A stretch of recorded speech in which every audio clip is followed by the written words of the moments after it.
যে সরকার নিজে আমার পাম্পটাকে নিয়ে 3 মাস নিজে চালায় দেখুক যে এখানে বিক্রি করে আর কিনে আমার স্টাবলিশমেন্ট কস্ট দিয়ে কোনো লাভ থাকে কিনা।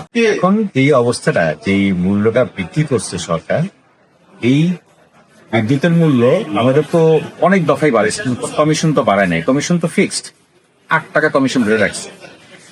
অন্যান্য খাতে যে ইন্ডাস্ট্রিগুলি আছে তাদের যখন মূল্য বৃদ্ধি হয় বিদ্যুতের, তারা প্রোডাক্টের দাম বাড়ায় দেয়, কিন্তু আমার তো বাড়ানোর কোনো সুযোগ নেই।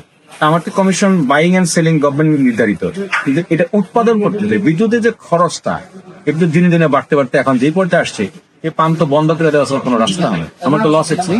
আমি গত 3 মাসের বিদ্যুৎ বিল, গ্যাস বিল, পানির বিল, অন্যান্য কস্ট সহ একটা হিসাব করে দেখছি, এই 3 মাসে আমার লস হয়েছে 1,31,000 সামথিং টাকা। এখন যেটা বাড়ছে, আমার বর্ধিত কারেন্ট বিল দিতে হবে প্রতি মাসে 1.5 লাখ টাকার বেশি, আরো তাহলে এই লস আরো বেশি দাঁড়াবে। তো সেক্ষেত্রে আমি এটা কিভাবে রান করবো? তো সেক্ষেত্রে আমি অনুরোধ করবো যে সরকার নিজে আমার পাম্পটাকে নিয়ে 3 মাস নিজে চালায় দেখুক যে এখানে বিক্রি করে আর কিনে আমার স্টাবলিশমেন্ট কস্ট দিয়ে কোনো লাভ থাকে কিনা।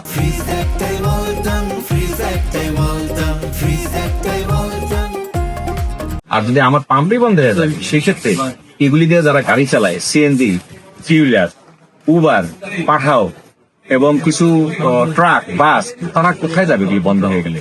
সুতরাং এটা সরকারের আমলে নেওয়া অত্যন্ত জরুরি যে মূল্যটাকে আমাদের বাড়ার সাথে সাথে সমন্বয় করার কথা। আমাদের কমিশনটা অবশ্যই 6 থেকে 7 টাকা বাড়াই দিতে হবে, নাহলে সামনে পড়া শুনবে না।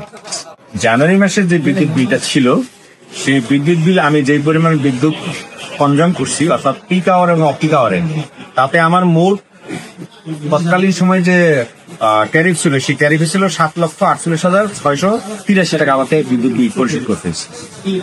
ঠিক একই পরিমাণ বিদ্যুৎ আমি খরচ করে এখন আমাকে যে পেমেন্ট করতে হবে, সে টাকাটা হচ্ছে মানে জুন মাসের থেকে 8,90,901 টাকা, অর্থাৎ 1,42,217 টাকা 84 পয়সা আমাকে বেশি দিতে হবে।